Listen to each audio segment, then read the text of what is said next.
What is going on, ladies and gentlemen? I am BDLM coming to you with my buddy J4Y, bringing you episode number 111 of the Dota On Demand podcast. You could say maybe like, I don't know, season 8, episode 1 or something, because it's been a few days since last we have done this little thing.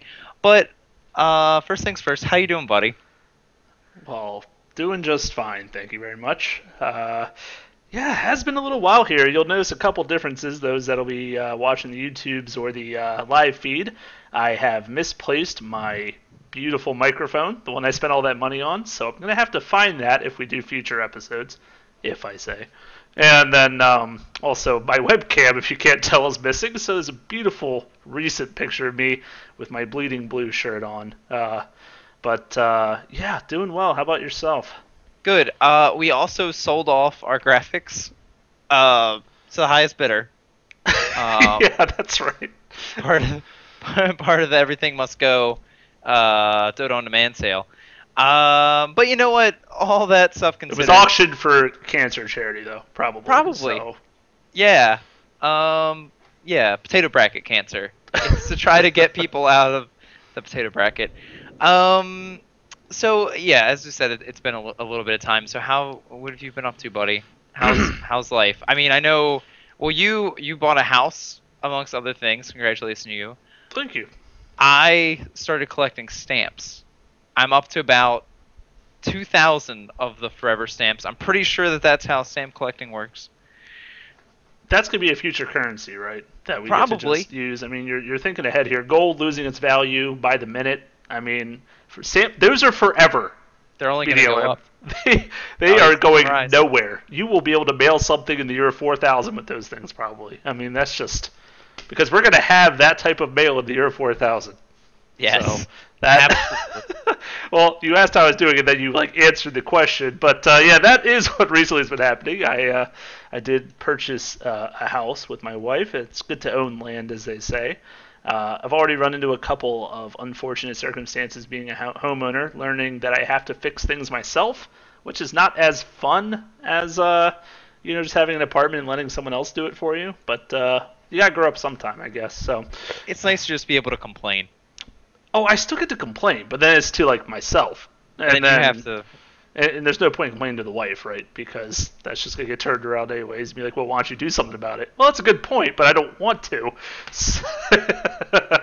But yeah, so I mean, but aside from that, I mean, we've been just living life. We've been in and out of different games. There's been a ton of games going on. I mean, it's been like literally over a year since we've done this. So obviously, a lot has happened outside of Dota as well as inside of Dota. So basically, we're clearly not going to try to catch up through everything because you lovely people have been playing and watching, unlike our poor selves. But we obviously will be discussing the latest happenings, so that's going to be kind of fun to go through.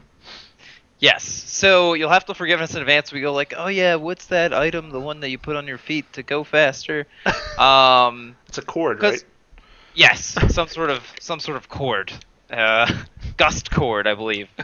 So forgive us if we take a second or two to remember the name of things. But the international, as it always does, reinvigorates the excitement in the Dota 2 scene. And having it come around this year, I was able to reindoctrinate Jago. Like, hey, buddy, I know you don't care, I know you're not paying attention, but this is happening right now. It's like, hey, guess what? This is happening. But I don't care.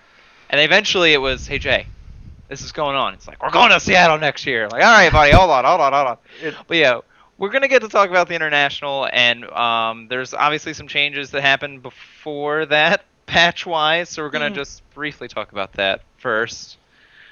But what were you about to say, buddy? I was going to say, like, I literally remember exactly what made me want to tune in, and it was watching the EG versus eHome game one of their was that upper bracket, I wanted to say, series towards the beginning of the playoffs, and just watching that has to be possibly the best game of Dota ever played in terms of excitement and how close it was and the comeback. I can say spoilers because clearly if you haven't watched stuff in the international by now, I'm sorry, that's on you. But it was quite an epic game. So yeah, I watched that. I like messaged BDLM. I'm like, it's time. We're gonna do an episode like right after this. Yeah, I'm like, we're gonna cast TI7. It's gonna be great. Like we're just gonna get into it. Anyways, that's all. Yeah, so there, like I said, there tons of stuff, tons of changes, tons of hero changes, hero reworks, new items added to the game, and then just a bunch of like uh, changes to items that really and heroes that have really made a lot of stuff super viable. You know, there were plenty of headlines of like, "Is this the best TI ever?" and people during the event remarking about just like how good the patch is. And even when we were doing this previously, we were like, yeah, all these patches are really like marching towards a more just like higher quality of life, more fun, more variety, and not being locked into strategies. And I mean, I just when we were watching some of the games for this international, I was just flashing back to when you and I went to TI2, and we even had some friends there that didn't know anything about Dota. At this point, if you bought a ticket to E3 or PAX, I believe it was PAX, they would let you into Benaroya Hall for some of the earlier days. And so some of our friends showed up to watch some of the games, and it's like Tiny is sitting on like 11,000 gold, and he has Aegis, and it's like minute 70, and he still doesn't want to push. And it's like, no, we promise this is a really good, fun game, guys. Definitely, I think because the patch, like probably some of the best watching Dota we've had in a long time. Yeah, it seems like the patch, and this is just kind of from my interpretation, which obviously it was not as deep as once before when we were really in the thick of the meta, but yeah, it seemed like the heroes that felt stronger are really now like right on the cusp of strength are not those sit back and farm an hour heroes. Like, I mean, not saying they weren't picked, of course, because there are certain lineups and they were used and used well. But yeah, I mean, obviously we can just say right off the bat, a hero like Mirana with her new Aghanim's, where clearly she is all about pushing really fast, and she gets that with the creep wave clear as well as her burst damage. So it's like just these really scrappy fighters that can just go in there, burst people down, and get the push momentum going. So yeah, I really. That makes for more of an exciting meta, like you said. It's not to sit back and watch Anti-Mage and Morphling farm until 70 minutes, and then eventually 5 Roshans later, and all the buybacks later, maybe you get a Barrack Stout or something. So a lot better. Yeah, for sure. So I choose, buddy. Would you rather talk about the pub implications of some of these changes or the pro? Because I think both are really positively impacted by a lot of the item and hero changes. Like, not gonna go into super detail and any of that, but which I guess we start pro. I mean, obviously it does. There's a lot of overlap in pub and pro, but yeah, I think pro would be a great way to start off here. Sure. So you brought up Mirana. What do you think? Or okay, overarching stuff. What did you think about some of the changes? Or what one stood out to you? Yeah, well, like you said, Murata is on the tip of everyone's tongue right now. Just laying on the tip there.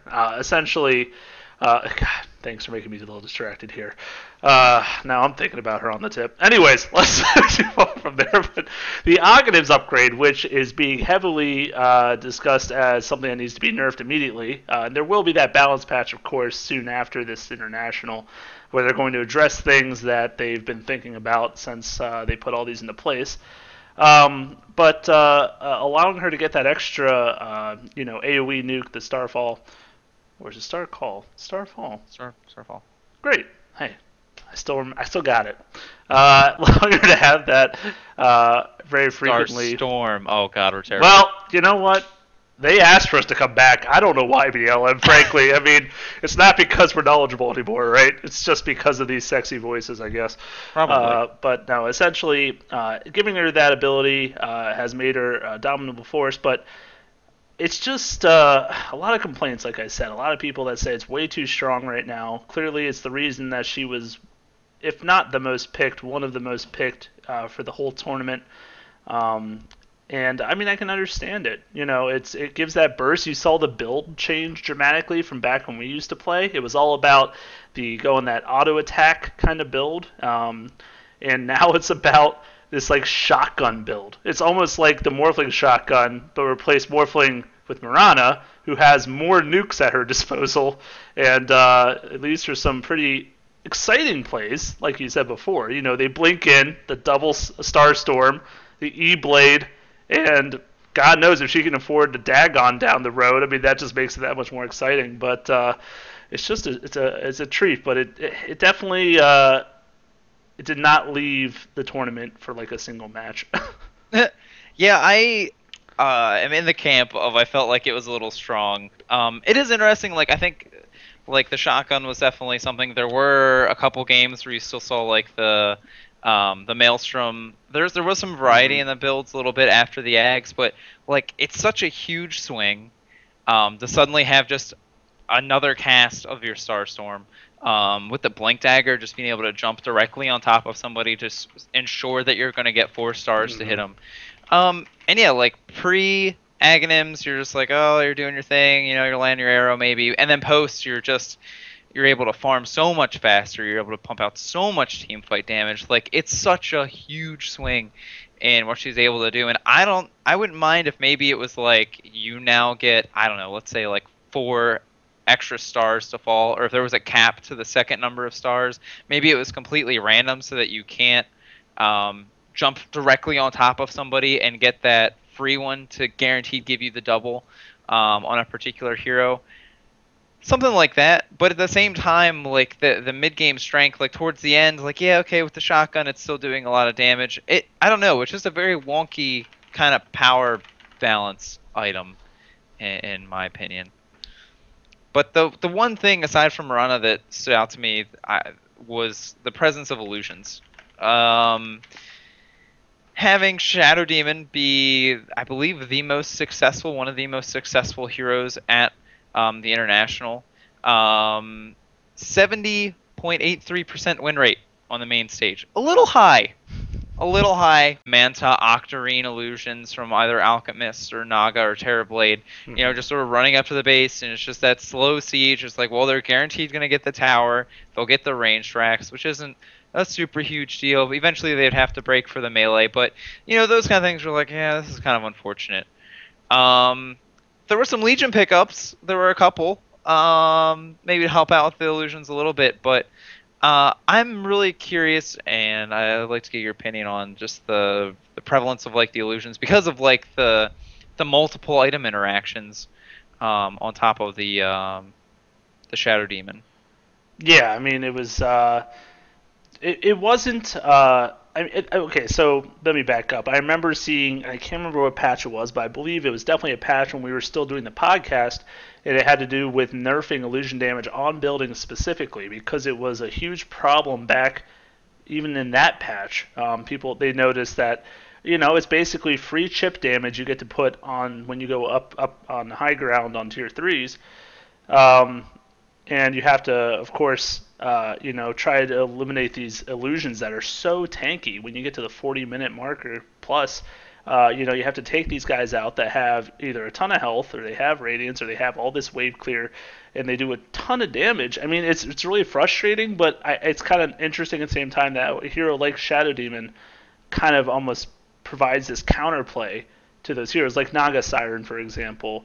I don't know, Anti-Mage, these heroes that get these illusions that are tanky and durable and, you know, clear waves. Well, now he can kind of turn that tide against them, but like you're also saying, he also works on their team because he'll make illusions of his friendly unit and make that push even that much stronger. So I'm not the biggest fan of illusion. I don't know the solution to it clearly, and I know it's something that's definitely on their mind about how to address it more. I mean, like I said, they've already reduced damage to buildings. Are they going to further reduce damage to buildings from these illusions? Are they going to make them take further increased damage, perhaps? I mean, there's got to be some, but I think it has to be addressed because, like we were just talking about, these teams can sit so far back, you know, even as far as like maybe the tier 2 tower range, and just send those illusions, you know, 2 to 5 of them, depending if Shadow Demon's on your team, or you have a Morphling replicate, or, you know, you have all these different ways to just chip all these buildings for free. It's free damage because they gain no experience and no gold for eliminating these illusions. So it's just kind of distracting you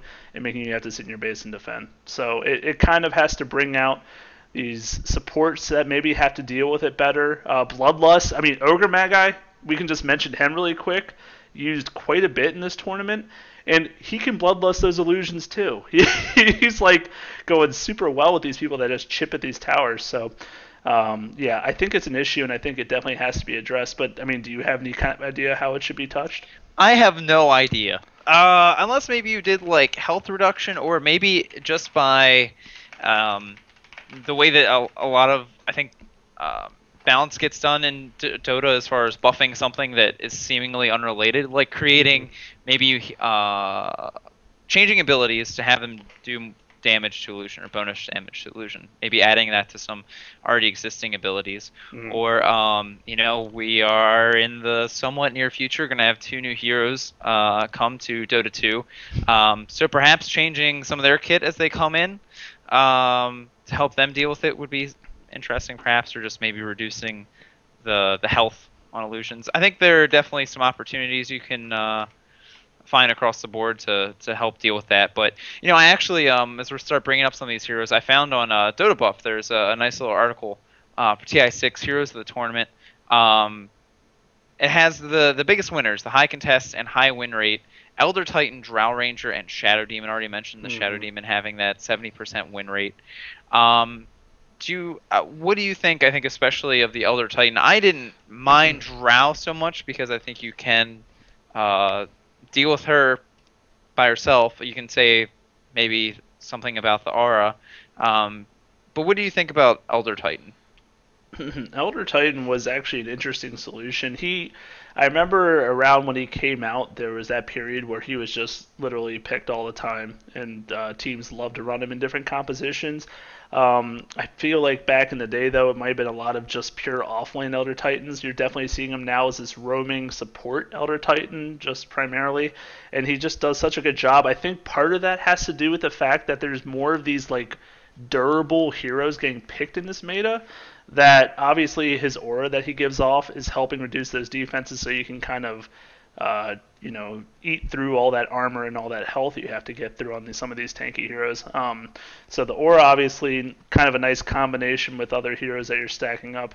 The stomp, you mentioned to me before that the damage went up a good amount when they buffed him.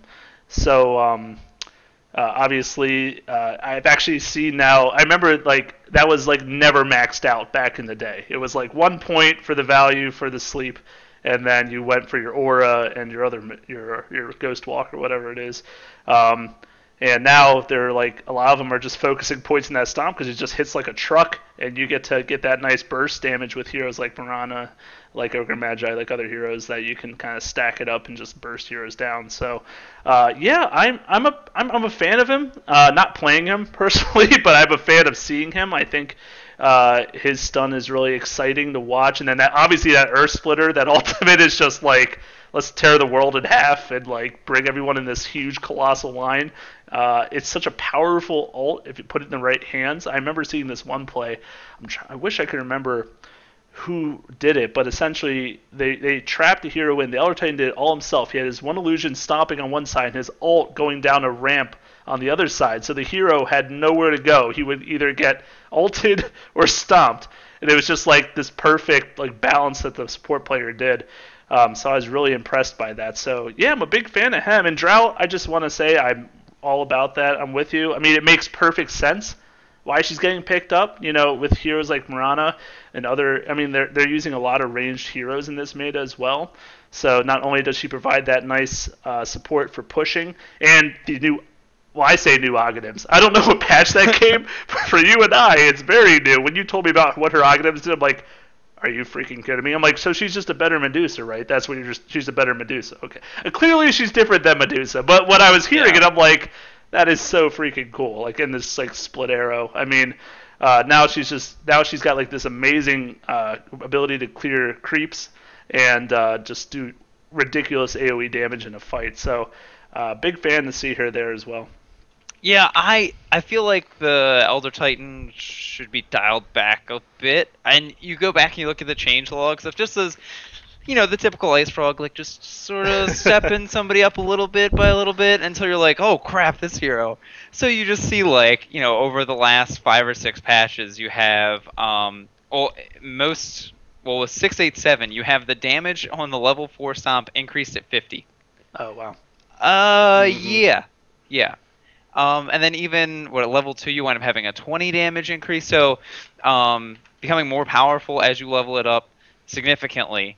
Um, it seemed a little excessive, the amount of setup. I mean, it's funny that Yeah. both he and Shadow Demon, heroes that are fantastic for setting up, are super popular in this meta. The Drow Ranger, I think, is just neat. Like you said, the Aghanim Scepter was cool. A decent way to deal with some of the illusions as well. That's true. But yeah, even just getting her to build an item like Aghanims to give her just more stats, make her a little bit more tanky, as opposed to, we'd see her before like Mask of Madness, Blake, like just get in there, blow somebody up before you get annihilated. Like at least she can stand and deliver a little bit more. With items like Aghanim Scepter, and then like the Hurricane Pike too, as being an item that yeah. is new and then just really good on her. I forget what you kept accidentally calling it. Oh my gosh!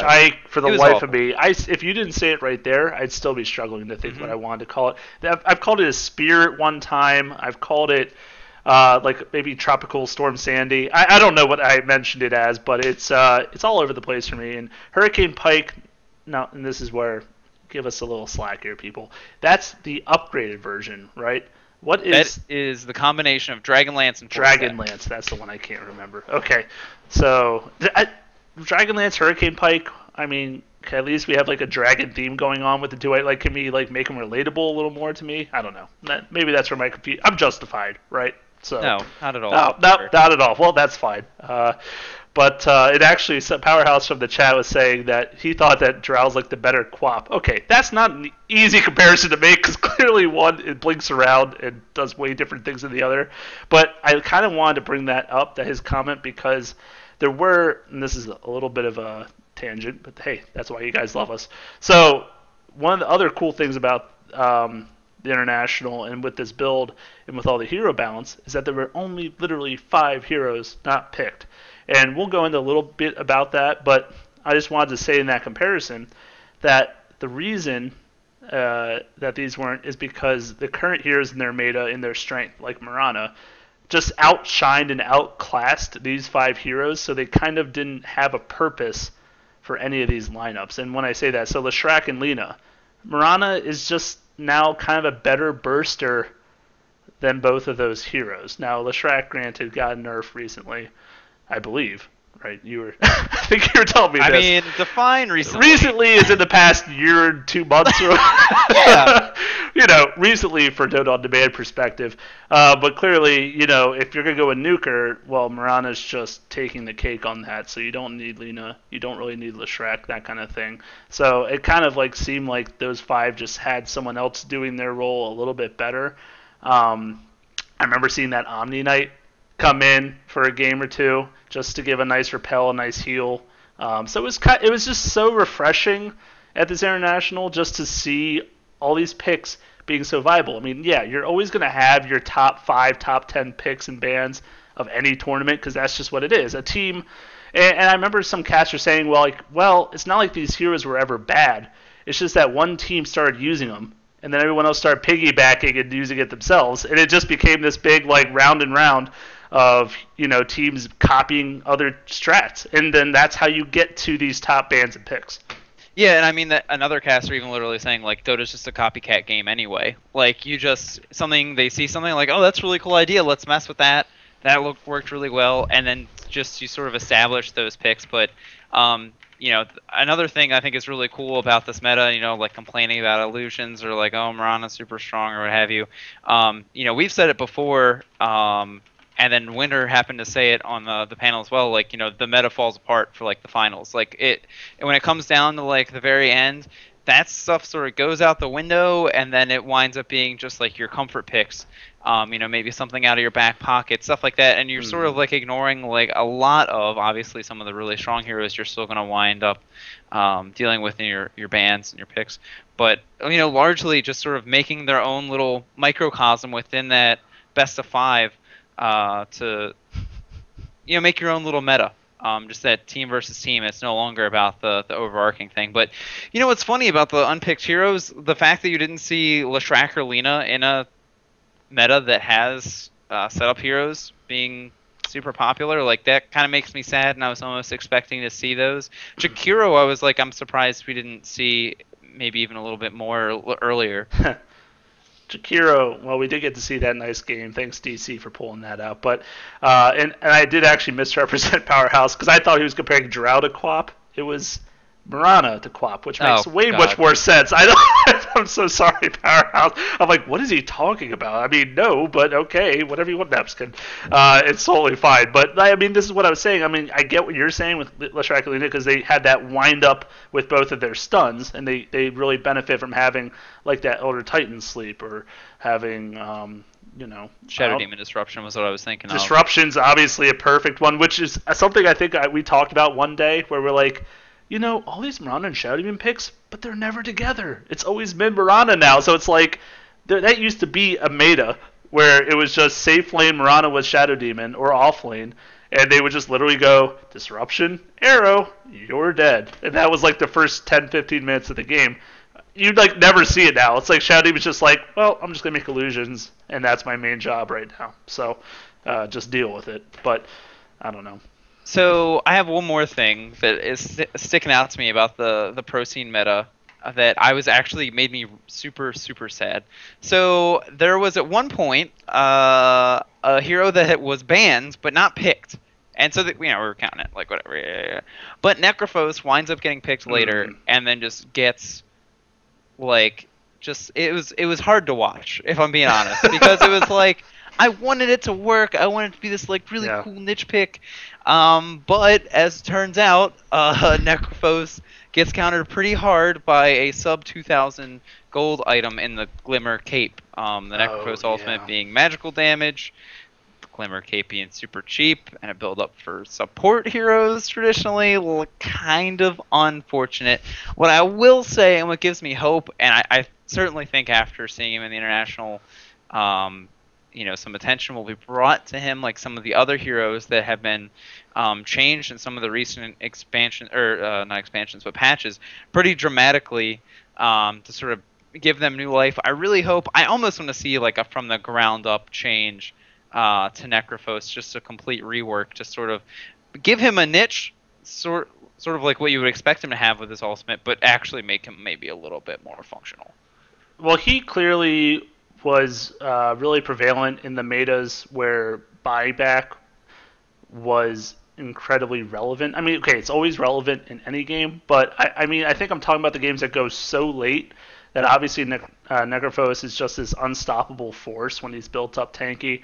And then if he gets that Aghanim's ult on someone in the 50 minute mark and they can't buy back, and now their duration goes up however much time, like, I think that's where he really excelled when they made that Ags change to him.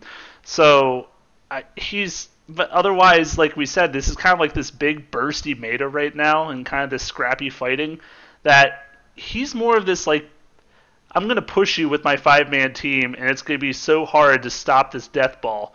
That's like kind of where he shines. So when you take that element out of it with the current meta, I think he's going to need either the meta needs to get shaken up and changed so that he can death ball again, or I think he's going to have some changes.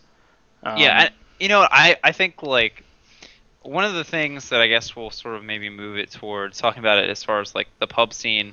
I really like the meta, and I kind of don't want it to change. Like I know. Obviously, you have to make some small tweaks here and there.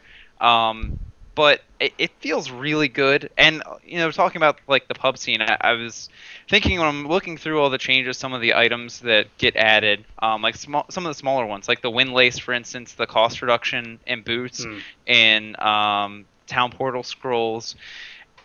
I feel like Dota is becoming more it's still punishing for your mistakes, but it's sort of enabling you to do more freely and take risks that may have otherwise completely taken you out of the game. And especially like thinking from someone who's mostly played support, you think about like, oh, I want to have a TP on me and I want to TP to another lane to support, but if I get there and it turns out I wasn't needed, or if I get there too late, I've just spent 125 gold. And this is, if we're talking about the time before even like just the passive gold uptick was increased, like that's a pretty big deal. To miss out on being able to, capitalize on that, and just makes the game sort of uncomfortable to play from that point. Like, you're just running around like, now I can't afford another TP. And I feel like the meta now is more about making small choices that really enable your functionality. Like I was saying with TP, well, now I can just sort of do that more freely. I don't have to worry about if I'm not going to capitalize on it, or if just by RNG I'm going to wind up not being able to get a kill, or just by the skin of my teeth missing out on a kill. And I can sort of risk that more. And even just, I know when we've gone to play like captain's mode, or when we've talked about like just watching like when Genobeam, when we've had him on the show and talking about their soiree into the joint Dota League, I know we always would sort of wind up with these super static lanes where people just sort of feel like they don't want to take the big risks and just want to sort of like build up a really static tri lane to just really farm that hard carry and hope that carries you on. Yeah, it's definitely kind of a difference there, and I'm a big fan too of seeing this main. Now, granted, haven't played any pub games yet myself. Maybe we'll dabble soon in that. We'll see. But obviously, been watching a heavy amount, watching streamers playing too, which obviously they're playing in the pub scene, so I'm getting a taste for it through them as well. And actually, I just want to also say, you're allowed to say back in my day, TPs cost 135 gold, because new kids these days growing up in Dota 2 just don't understand the support struggle. That you didn't have that luxury of the 20 move speed. You didn't have the luxury of 50 gold TP scrolls. No, you didn't have the luxury of carrying wards that could rotate around and carry one slot for both sentries and observer wards. I mean, I'm just saying, you went through hell and back. You played support before it was cool. So, yeah, I give you a lot of credit for doing that. Yeah. But and that's the other thing too. Like you look at, like you have an increased reward for counter warding as well. So you're sort of like, there are more rewards for doing, I guess what you would maybe think of as like higher level, not really higher level play, but I guess like beyond the very basic. Like when you think back and there were games where like, oh yeah, the support didn't get boots this game, or it's 40 minutes in and the support doesn't have boots. Instead of like trying to punish a team for, I guess, not having a strong enough advantage in that way, it's like, no, we want you to have boots. We want you to move around. We want you to be able to afford counter rewards. But what's going to make you a better player, a better team, or what's going to make you win is, knowing where to counter ward, having the game sense. Scan has been introduced since we played. A tool of really like trying to predict where the enemy team is, trying to make slightly more informed decisions. So I feel like it really helps, even at the low level, having easier access to, I guess, items that allow you to make the higher level choices instead of being locked out of it because you maybe failed on a gank or something like that. Actually, and this is me. This is the beauty of Dota, man. I don't know why it popped in my head here. I'm but afraid. I think it's a reasonable thing that maybe you could answer. So with all that illusion meta gaming here, why has Lion not been so relevant? He got picked a bit. A little bit, but not as much compared against heroes that are going to spawn all those illusions, Yeah. Maybe because he just doesn't provide enough what they're looking for.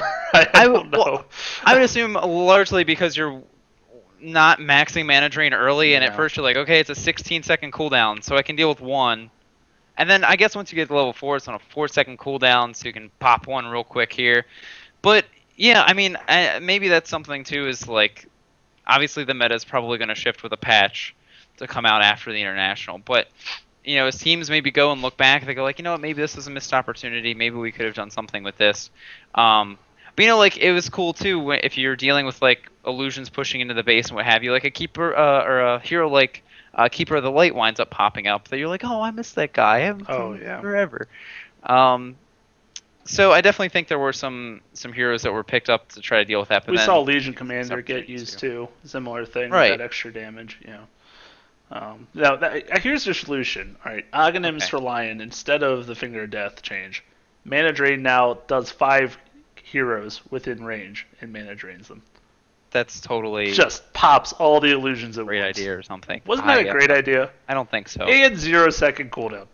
Yeah, totally reasonable Well, thing. it's gotta that be you worth just an said. Aghanims, so that's fair. Mm-hmm. All right, I'll keep it in the brain tank here. You work Think on tank. that one some more. Not the brain tank. That's fine.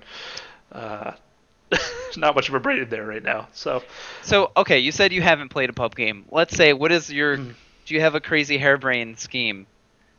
Maybe just based off of some of the new items or heroes that you haven't played. You can't default to Aghanim's Mirana. Sorry, buddy. I know you're gonna go there. So you're gonna have to break out your imagination a little bit. Like item maybe that you just want to screw around with, or hero that got changed. Anything like that. You're like, yeah, let me break that out. Dragonstorm Sandy. I really like that item a lot, and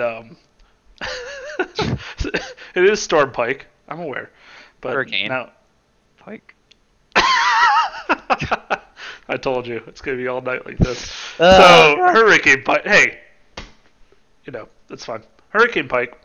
It's actually my favorite item since I've come back. I really love the concept of it, giving a unique twist to that Force Staff, and really just letting these ranged carries shine. And like you said, it's really interesting that these heroes like Drow, that have had really difficult times surviving because they don't have those escape tools like other heroes have. Getting this, allowing them to feel okay about buying a Force Staff. I remember when Drows bought Force Staff just because they needed a way to get away from enemies, especially when Clockwork was a relevant thing in the meta. But they didn't really have a choice. They needed some way, and Blink wasn't always reliable because clearly if you take damage, you're screwed. So giving them this option, and then that unlimited attack range for those shots is just so cool to me. So my concept would be it has to be using that item somehow, possibly Clinks perhaps. Oh, now you're talking crazy. Well, obviously I know what Clinks has to use, and that is the upgrade of a certain item that involves Critical Strike and Orchid Malevolence. Bloodthorn. And it's called Bloodthorn. I was getting there. If you just let me keep talking, it was gonna work its way out. But yeah, it's actually really cool to see that item put into place too. Clearly, it's almost like, oh god, they just made the sign for Clinks. Okay, great. But on top of that, I've been told that Storm Spirit, the Critical Strike late game actually is really nice for him because clearly he's attacking really fast when you get that Orchid up, and he gets that extra burst damage when he goes in when you pup the Orchid on someone. So it's just a relatively good item for him to pick up later in the game. So I also am a big fan of that one as well. What's your harebrained scheme? Let's go down that route. Well, I want to say real quick, I do like that Bloodthorn was added for like heroes like Quap, like we mentioned earlier, and we even saw like Faceless Void picking it up too, which was interesting. It's a really neat item concept, and I have a harebrained scheme for Arc Warden with Bloodthorn. I'm not gonna lie, but anyway, for things that are in the pub realm, I love passive abilities for some reason. I don't know why. It doesn't make any sense. I love being not aggressive. I don't know. I like to just I'm a voyeur. I like to just sit and watch them. I think they're fun. Whoa, now. All right. But so the gyrocopter Aghanims was changed from the global call down to now this little side gunner. I'm really sad it doesn't have a visual. Like I really wanted there to be like a tinier, crotchetier old man that hopped into a little sidecar on gyrocopter when he picked up the Aghanims. But now he basically gets on a 1.2 second interval. He gets a free attack basically. At a random target. Oh god, RG. And it can proc weapon effects. It's actually the longer attack range than Gyrocopter has, even with um, Dragonlance, I believe. Hmm. So here's what I would like. In theory, here's how it works in my head. Dragonlance is involved. Um, Maelstrom is involved because you can proc multiple little jumps from the side Okay. gunner as well. I need somebody out there to go ahead and then send me a VOD of, or the game ID of an Aghanim's gyrocopter. I don't need you just like rolling over people. I want like a decent close game where you really get to like appreciate the Aghanim Scepter a little bit because it makes them a little tankier. I don't. It's probably not good. Like I understand that, but I'm interested and it makes me smile. I don't know that beggars can be choosers. You're asking for this Gyrocopter Ogniv's game. I don't know if you could be so specific about the details of that game. You should just be happy that they did it and they sent you the game in general. Because you're asking them to throw for their team, essentially, when you're talking about this strategy. Hey, So, on some interesting. So, when I was talking about the Hurricane Katrina Pike, uh, Striker OD brings up an amazing idea of the Chen send back with Enchantress, and then you use the item, and now you throw those spears across the map. If that works, which I don't know why it wouldn't work technically, is there a cap on that damage? I you don't. know, I don't think there is. If it doesn't, that's probably a one shot, huh? I hope. Like if it's not, then maybe we need to talk about it. That's pretty amazing. I like a little it. difficult to pull off, but For damn. crazy harebrained schemes, I love it, and we know Striker We're would gonna be see it. a good source for that. We're gonna see it in the internet next international, and then they're gonna ban that combination just like they did with Chen Pudge. Probably. Rip that strategy. Probably I gonna remember happen. seeing they were going like in the archives every now and then at the international, and they brought up Dendy and they asked him about that game where they won off the back of hooking Gyrocopter to the fountain. And he was like, "Yeah, we were kind of abusing something, but you have to do what you have to do to win." It's like, well, you do. I mean, it's not illegal. It's in the game. It's in the game. It's a little iffy. But it's not like it was the easiest thing in the world to pull off either, right? You had to time that pretty darn well. So, but you practice it enough, you'll get it down, I guess. So. You'll get there, yeah. All right. Well, send me your game IDs. You can do it if you're my friend on Steam. You can send it to dotaondemand@gmail.com. I will actually check that and look for a game ID because I want to watch this. I want to enjoy it. But so let's actually we've been talking about the meta for a good bit. How about we talk about TI? And we're gonna start off a little bit with just like the watching of it. I went to a pub stomp. Jay did not. Nope. And it's kind of neat just getting to compare experiences, getting to having gotten to go, having gotten to just watch it with friends, gotten to go to a pub stomp. It's really neat that there are so many different just social ways to even watch and enjoy the game. How did you enjoy your viewing experience? I hated every minute of it. Yeah, I just hated myself. Well, the picture I'm using actually for this episode is from that day, watching it at our friend B Dunn's house. I was wearing my Evil Geniuses shirt that you bought me. Thank you very much. And yeah, we were just hanging out. There was like four of us, and he had it up on his big screen. I don't know, my mind, I just wasn't enjoying the concept. Maybe I'm just an old married man now, but I was like, you are. well, I am. But I was like, I don't want to be at a bar for like 8 hours, and I'm going to spend all this money, and I just don't know if I want to do all that. So I was like, And those damn kids, they'll probably kick my cane out for me.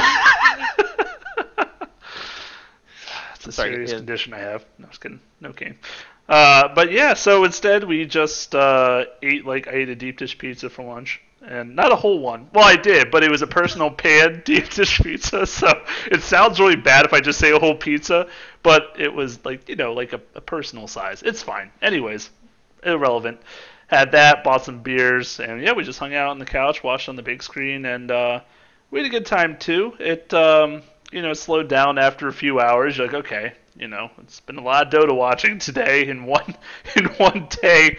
But what kept you going really was just that crowd, the energy from the crowd. You can feel it through the stream, which is just incredible. That high def, the 4D. Yeah, I mean, I definitely appreciated like having the pub stomp experience. Like, it was just really cool getting to have a bunch of random people to watch it with. I actually went with Gino Beam. Got to watch some of the games. Barcraft actually sent giveaway stuff, which was really cool. So I now have a second of the Doom hat from TI4. My original one is a little faded, so now I have a going out Doom hat, the nice and fresh one, and then I have the like I'm just around the house Doom hat. I should have really worn both for the podcast. Now that I think about it, in stacked hindsight. on stacked there. That would have been nice. Yeah.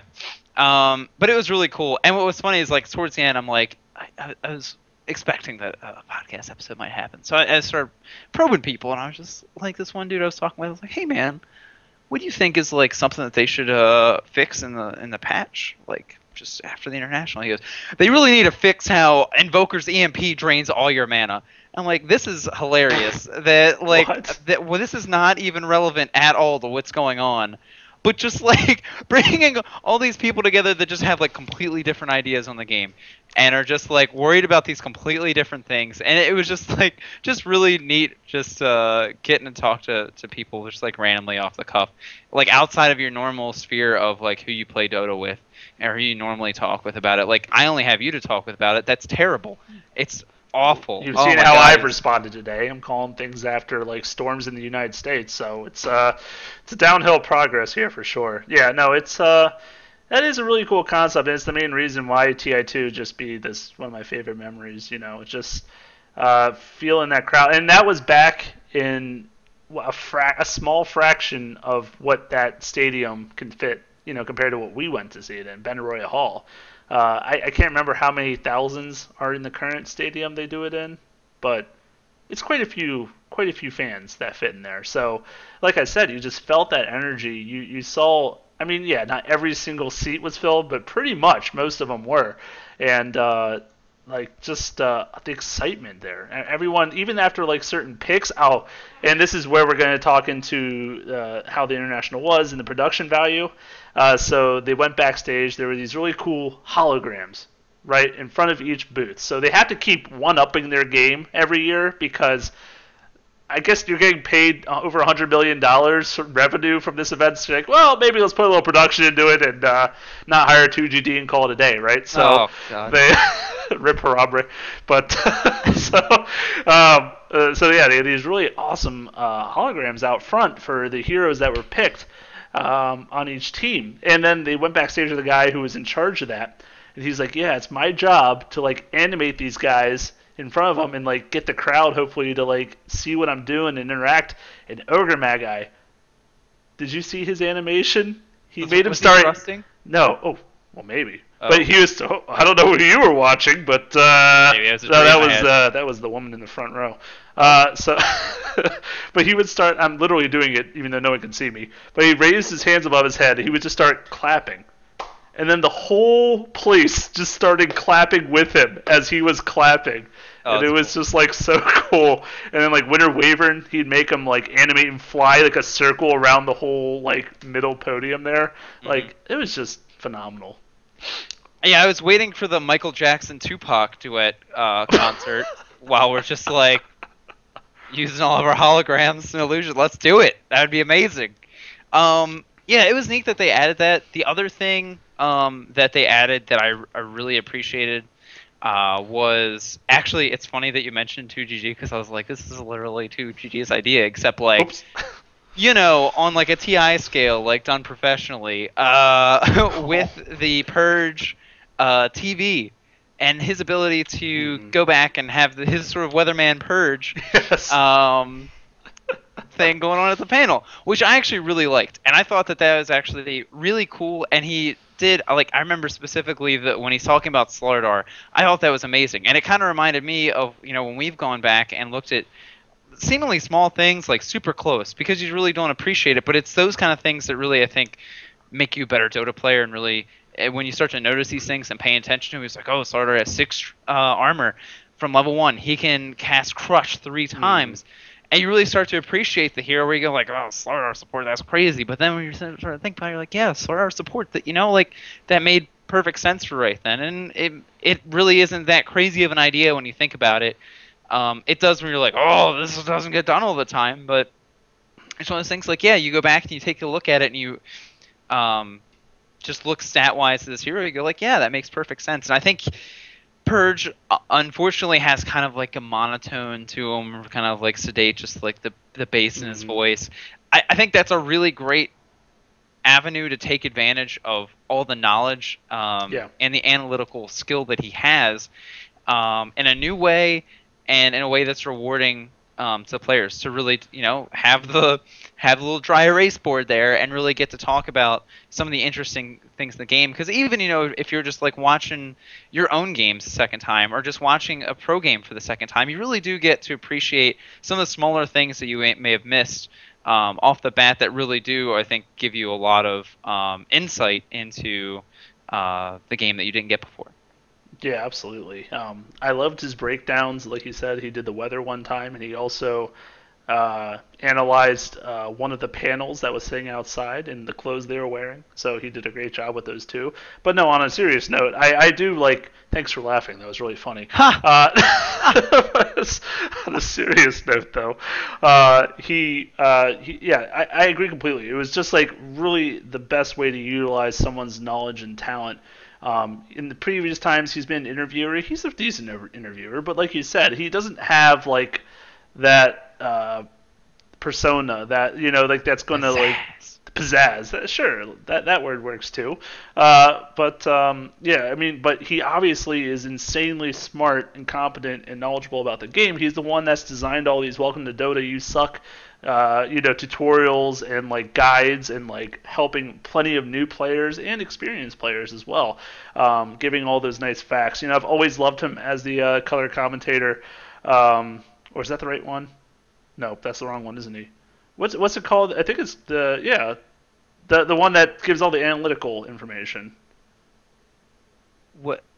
Yeah. Right. Okay. Why are you looking at me like that? I don't know. You're good. Okay. Anyways, you really freaked me out when you looked at me like that. That's fine. So anyways, the point is, I've really liked him in that analytical role, and I think this just suited him perfectly. And, actually, it's, when you listen to these duos of the casters, it's always my favorite part to hear what the analyst has to say on the pair. I mean, yes, you got to have that hype man, because clearly, if you don't have that hype man, it's, the crowd's not going to be as into it, it's not going to be as same. But when you hear that analyst just like break down a fight or a play or talk about something that you just completely would have missed because you're paying attention to like broad strokes and movements, you're trying to keep up with the action. The analyst in the meantime is just like looking into inventories, looking into ward position, like looking into this stuff that's doing all the work for you and like giving you that nice extra layer of information on top of it. So that was really amazing. I think the panels themselves were well organized. I really actually like Kodal Guy doing a similar job as Red Eye. I think he did a phenomenal job, like starting conversations, leading into it. He was a little bit nervous at first, but I think he picked it up really well and didn't seem to struggle with it at all.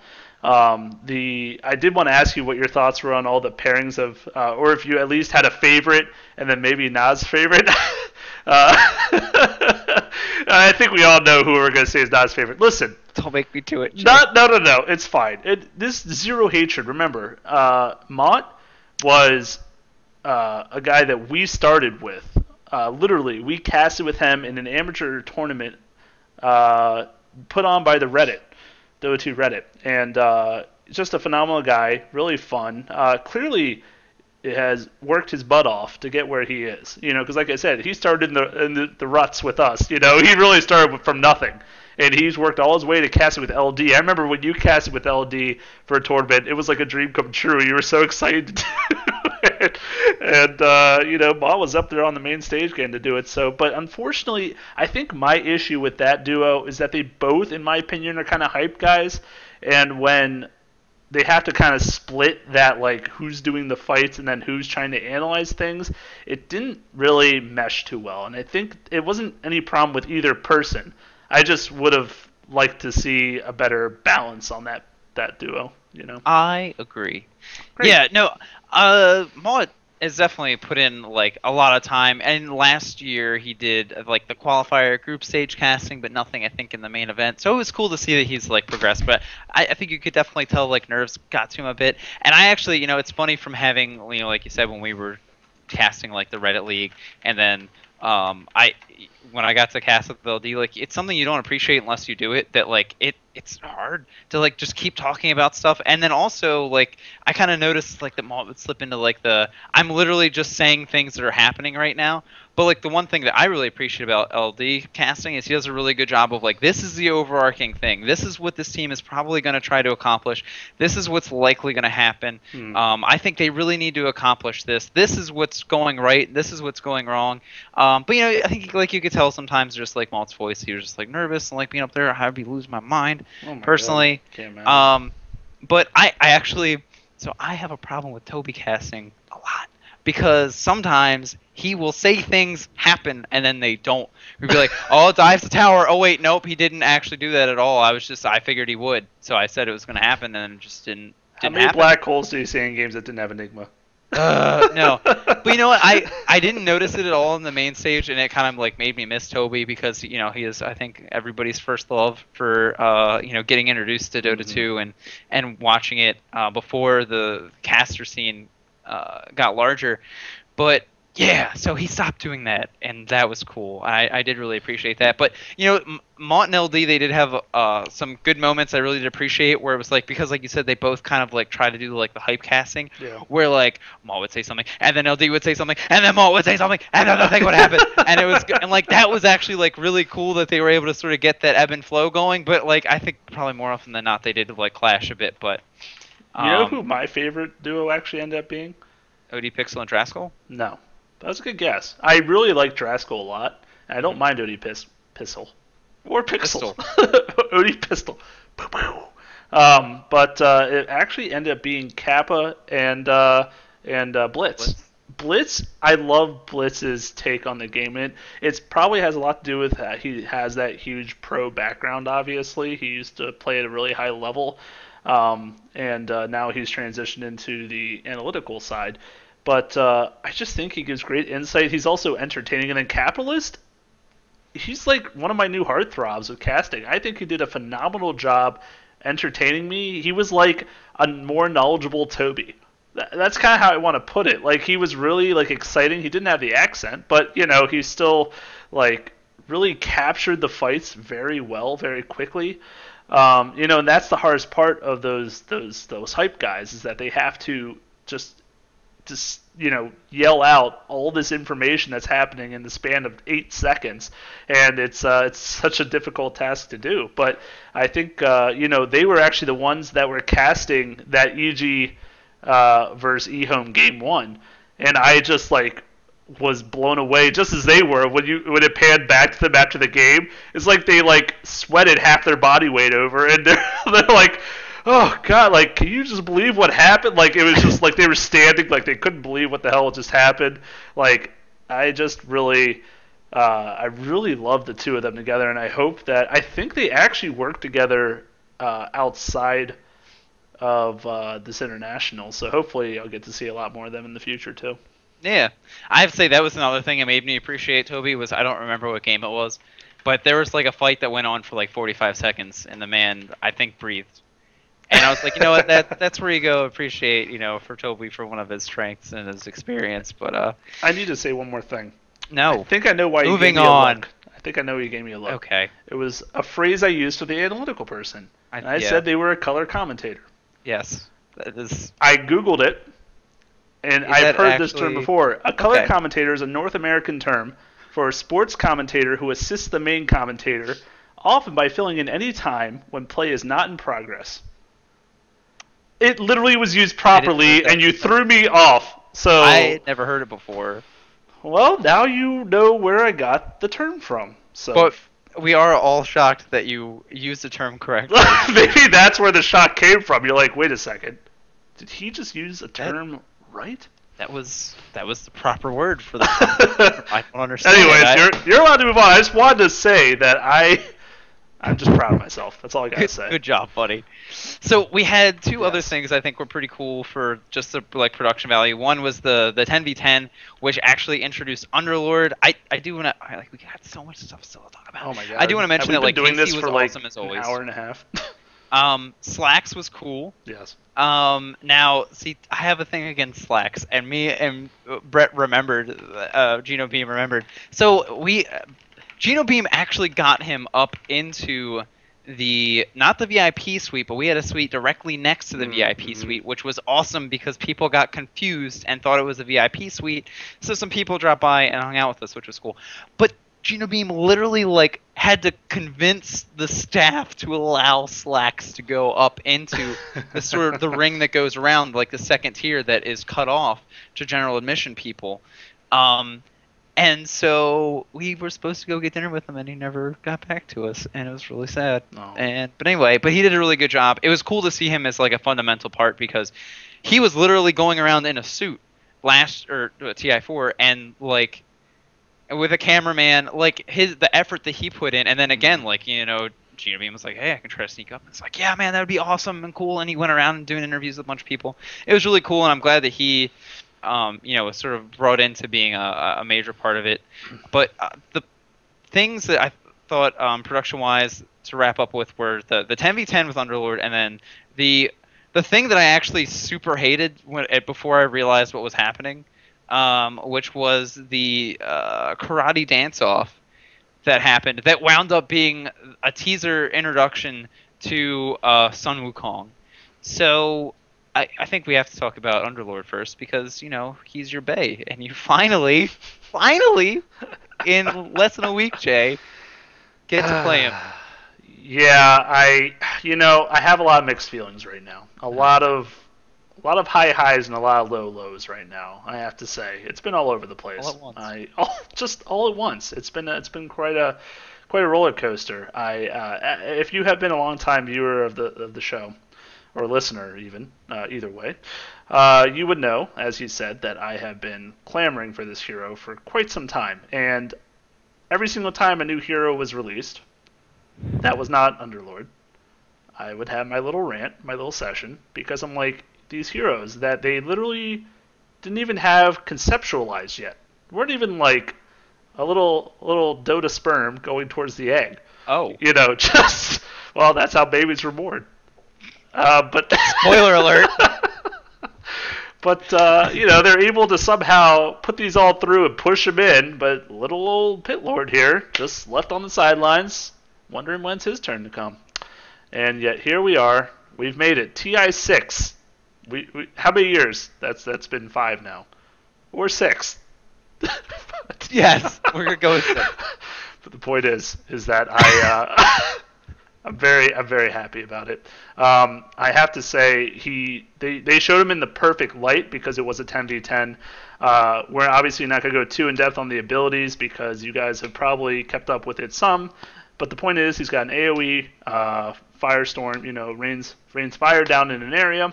He's got the Pit of Malice, I believe it's called, which roots. Thank you. Yeah, give me that. Give me that shine. It roots enemies. For a nice long duration, and then he's got that atrophy aura. It was right there. It was coming out. Atrophy aura, and he gets he reduces damage of enemies around him, and also if any of those enemies die, he gains bonus damage for a duration. So when you put this into a 10v10, that aura right there, obviously specifically, where you're just surrounded by 5 to 10 heroes at a time, and reducing all their damage, and they're somehow dying from the 8 to 9 other people around you on your team killing them. He's going to get this I think at one point early in the game, he had plus 200 damage or something, and he was level 2 or 3 or something. It was just ridiculous. And he was just walking up to people just going, whack, whack, and they would just fall over. And I was like, well, that's probably how he'll be in every normal Dota game, right? Just, two-shotting supports and stuff, but it was obviously a great way. But I have to say, what was disappointing about that, and why I think I was underwhelmed, was because we really didn't get to see him utilize that ultimate. He might have cast it once or twice, but it was never really focused on or highlighted. They were too busy watching Casey yelling at her teammates to do better. But really, I think where he's really going to shine is being this split push / just nice team fight later in the game hero. And it was just pandemonium. So it was too hard to really get a good grasp of what he's going to accomplish in a game. But it was nice to it's almost like, what are they going to do next year, right? Because it's like every single year recently it's been like, here's this new thing that we're going to introduce. It's like almost expected now. Mm-hmm.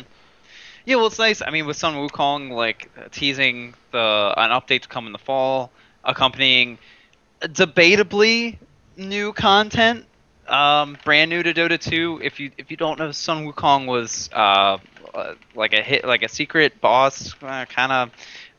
Wasn't actually like a selectable hero to play in a regular game, but you could see him and see his abilities.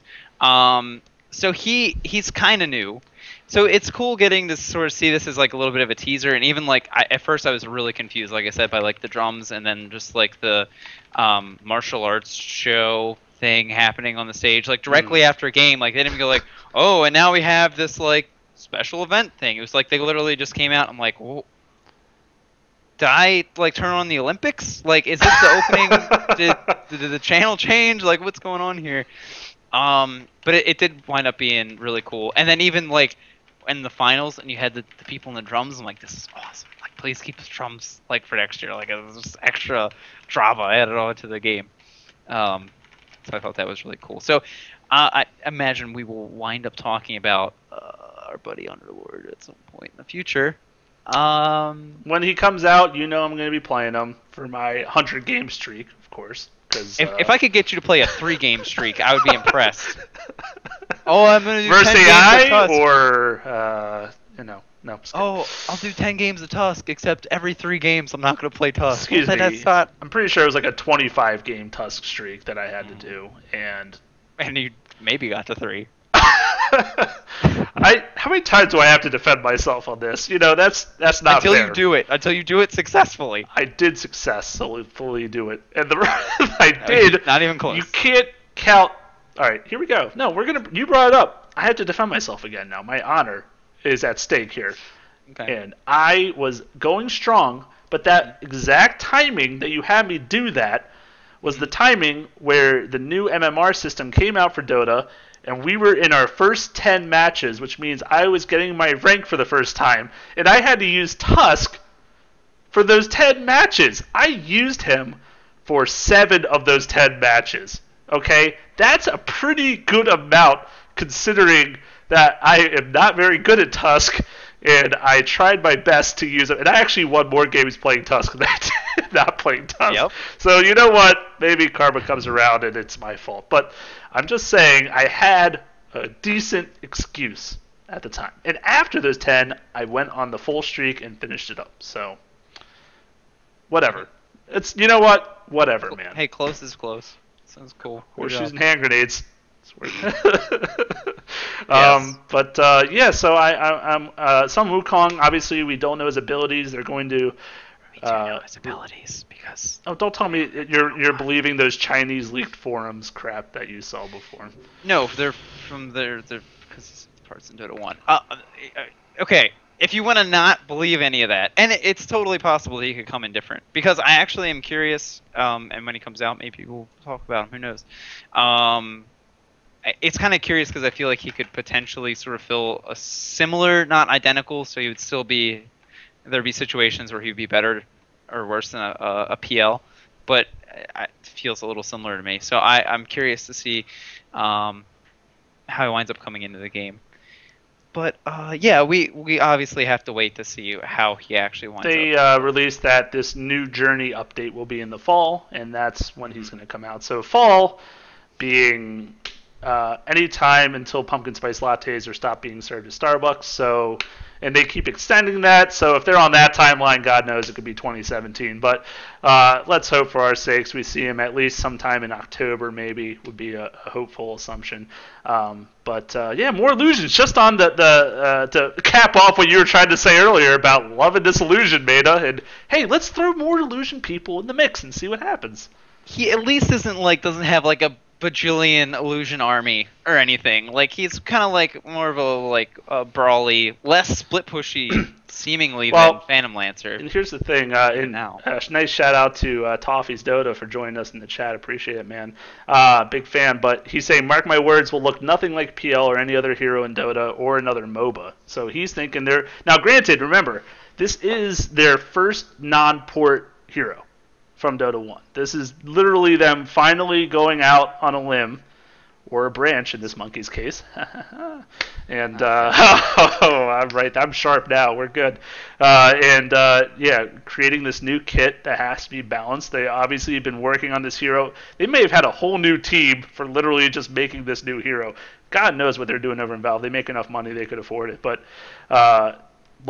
I'm just so excited to see a new mechanic possibly come into the game, or just something else that it's not. I don't think it's gonna be like a PL repeat. I think they're gonna do something that's definitely gonna blow us away here for sure.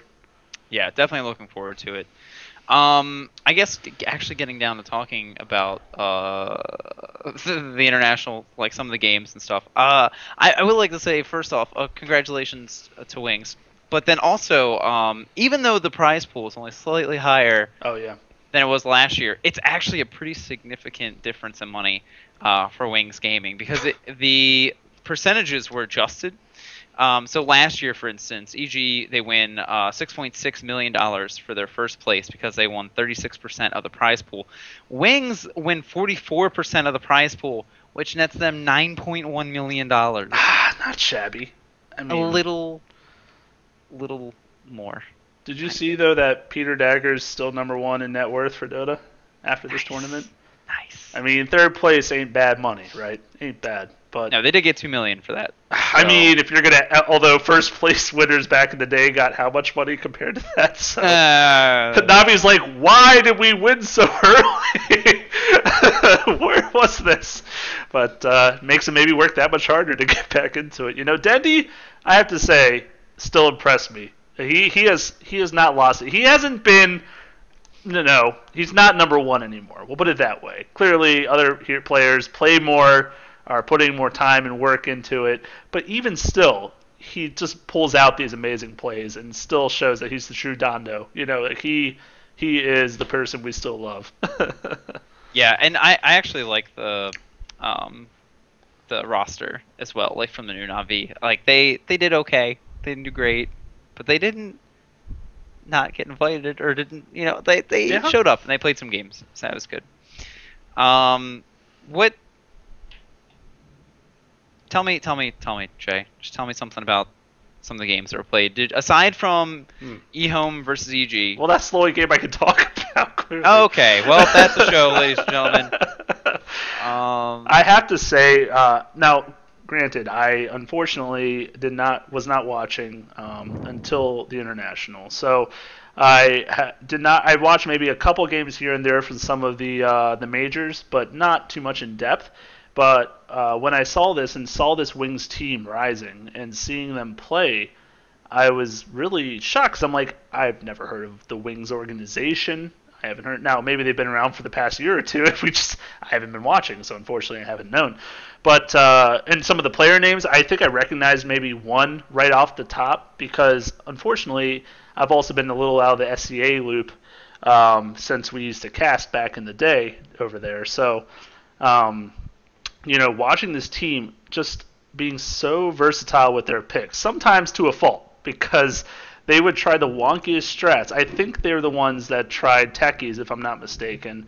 I know they definitely tried Pudge in Game 1 of the best of 5, which is the main reason I'm going to say that they lost that match. But they're still willing to take the risk. And that's what I think makes it so hard to play against them, is that you can ban a couple heroes, but then they're just going to pull out a whole new strat that you might not be ready for, or they're going to make something work that you didn't think was possible. So just the versatility in the players and their hero picks, and not being able to pigeonhole. Like, for example, remember Bulldog back in the day could play like 3 heroes, and you're like, okay, we're gonna ban 2 of them, and you're gonna have to pick this one hero for him now. Like, and we're ready to play against that. Like, I don't mean to single out Bulldog, but the point is like, there's some teams where players are a lot more limited on their player. That's just the way they are. They practice all the time on those, and they're not really too familiar with other heroes.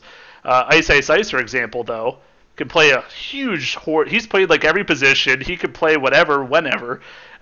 So that's it's nice to have that difference and disparity. Yeah, they definitely just seem to have like you said, a massive pool. I know in the past they've been unpredictable, but nice that they were able to even come in through the qualifiers, I believe, um, to come up and take first place. Like, it's cool seeing that story. Like, that's one thing that I really appreciated about this international, were just some of like the storylines come out of it. Because when you're talking about Ice Ice Ice being able to play a lot of different roles, the fact that Misery, who is a player that's been around for a long time, and I've liked him for a while. Oh yeah. It's really cool to see him on a team that was able to perform, to show up, and make a run for it. And he literally has played every position and is now captain. That is impressive. And to be able to do it at a high level, and again when you're making a run for TI6, like that's pretty huge. And I'm really happy for him to be able to do that. Even for the Han Trash, like OG, obviously they wanted to perform better. Han Trash, they're still Han Trash forever. Always Han Trash. They expected more out of themselves. Some of the real sad post-loss interviews were literally just sitting on steps. We're like, oh yeah, they good way to show that they're not really in it anymore. But they seemed really disheartened by the results, but still able to do well. And especially for those guys, back when they were Fnatic, they would have like mixed results or maybe not make it super far. And it was cool to see that they got as far as they did. And those, I think, were the things, like, even aside from, there were some really amazing games. It was cool seeing niche picks and what have you. I think like those storylines were like the biggest thing for me. Yeah, I have to say one of my biggest shocks of the whole tournament was just OG's fall. Just falling apart there in the upper and then loser bracket. I mean, they had they were one of the favorites going in. That's what a lot of people were saying. They had their money put on OG. Seeing them doing so well in other tournaments in the recent past, the players on the team, all seasoned veterans, really well known throughout the community and just being experts in what they do in their craft. And then just to see them going out so early. I mean, people were saying similar things about Team Secret, but I honestly wasn't as shocked about Team Secret. I feel like nothing against any of their skill, because all these players that are in this whole tournament are incredible. But so it's not about individual player skill necessarily, but I just feel like Team Secret has felt like this weird conglomeration of like, hey, let's just try to make an all-star team and see where it goes. And like, it at least when it first was created, there was like a couple pairings of friends from other teams that like mixed together, and they like had some kind of nice like synergy and natural chemistry. But now it almost feels like a little forced, if you will, and it just doesn't seem to have that that chemistry that that these other teams, like these players, like are just completely on the same page. And a lot of these players can also do what they need to do without maybe even being told what to do. Like they're just going to play their ability or their role very correctly. So like that wasn't a big shock to me, but I was a little hurt to see OG fall. But I was proud of Fnatic for going even farther this year. I mean, Mushi, let's be honest, Mushi's the man, right? Yeah, that's just pretty, 100%. I mean, and you know what, who else too that I was actually really happy to see do well was Demon with TNC. Oh yeah, definitely. Still being a little clowny, but definitely awesome to see that he was able to get on a team, get it put together, to represent the Southeast Asia scene, to represent the Philippines and get them high up as well. I mean, I'm trying to look real quick, and pardon me for holding up the show. MVP doing really well as well. Like, it was cool to see more SEA teams, Korean teams, come in and really just sort of, so it's not just like East versus West, like really seeing more regional representation. And there's even, as a little side note, been a major SEA tournament announced, Pacific Asia region for 150,000. So really cool to just see like regional highlights, again, so it's not just like East versus West. Yeah, no, I'm definitely with you, and this has definitely brought our interest back into it. I mean, hopefully we can see what we can do about it, guys. I hope you guys enjoy this episode. A nice special for you. You know, we're not making any promises here on this episode by any means, but I did want to say that we've appreciated you guys still sending messages and still saying, "Oh, I wish you guys were going. We missed you, and we're missing that you guys are leaving a gap behind." And it's really, it feels good to be so appreciated, and we really we're thankful to have you guys here. So hope you enjoy this. Sorry for the production quality, a little below average compared to the whole, but I just wanted to say thanks a lot. If we take a break and don't come back for another year, it's just gonna be like stick figures, and then like all the audio is gonna be through like dial-up, so it's just gonna be like real robot-y and awful. Hopefully we can find our old stuff and bring it up, because I think I feel like we're gonna have to talk about. I mean, you get to talk about Underlord, and I get to talk about Arc Warden.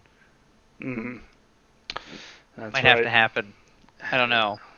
And hopefully I will have a VOD to watch of someone's fantastic Agnum's gyrocopter game as well to talk about. So, who knows? Maybe some things will pop up and we get to do this again sometime soon. Yep. Anyway, thanks for tuning in, guys. You can check out the facebook.com/DotaOnDemand. This will also be going up on YouTube and our normal hopefully audio iTunes downloads now. sources. Yeah, I was going to say. We, as you've noticed, we have no longer supporting the DotaOnDemand.com website, but I will be trying to work with our behind-the-scenes tech guy, and hopefully can get that back and running so you guys can listen to this on audio as well. So there you go, guys. Go out there, watch some Dota, play some Dota, have some fun, and maybe we'll even see you next time.